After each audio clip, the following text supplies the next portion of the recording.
Hey, it's Pastor Dan from Dexter Gospel Church with the Proverbs Practical. I appreciate you watching today. Today's verse speaks of one of humanity's great longings and an ache that we've probably all experienced at some time or another. We're in Proverbs 27, verse 8. It says, "As a bird that wanders from her nest, so is a man that wanders from his place." The idea of the wandering here is not just that of leaving to get some food and come back. It's rather more of being forced out and unable to return. The word is translated flee more often than anything else.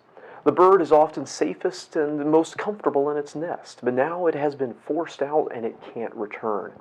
He says that the man who has been forced to leave where he belongs is like that too. This verse echoes the lonely cry of the heart for home, for family, for a place to belong. To the people this is written to, this place and time, exile was a terrible thing. To be cast adrift, apart from family and home, was a sad fate, a terrible burden. It's why it was such a great thing and a great step of faith for God to call Abraham to leave his land and his father's house and go to a place God would send him to. It's why it was such a terrible punishment for Israel to be exiled from their land. They wanted to have a place where they belonged and to be there. They had a deeply developed sense of belonging, and while they may have enjoyed a trip, a vacation, they always wanted to come back. They knew where they belonged, and they were sad if they weren't there for too long.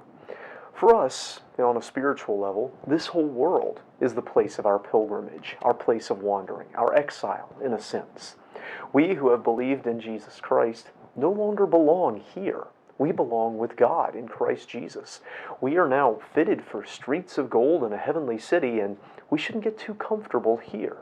Down here we have predators like the devil, the roaring lion. Down here we live in discomfort and difficulty. This is not our true home. And there's a part of us, I think, that longs for where we truly belong. All of the homesickness in this world is just an echo of our true longing for our true home. So we should be sympathetic to those who have been forced from home and family, recognizing that this creates a deep ache. And we should recognize, too, that we shouldn't get too comfortable here in this world, because this world is not our true home. We're just wanderers here. I hope this video is a blessing to you. If it is, give it a like. If you haven't already, subscribe to our channel for more like it. Until next time, I hope you stay well and know where your home is.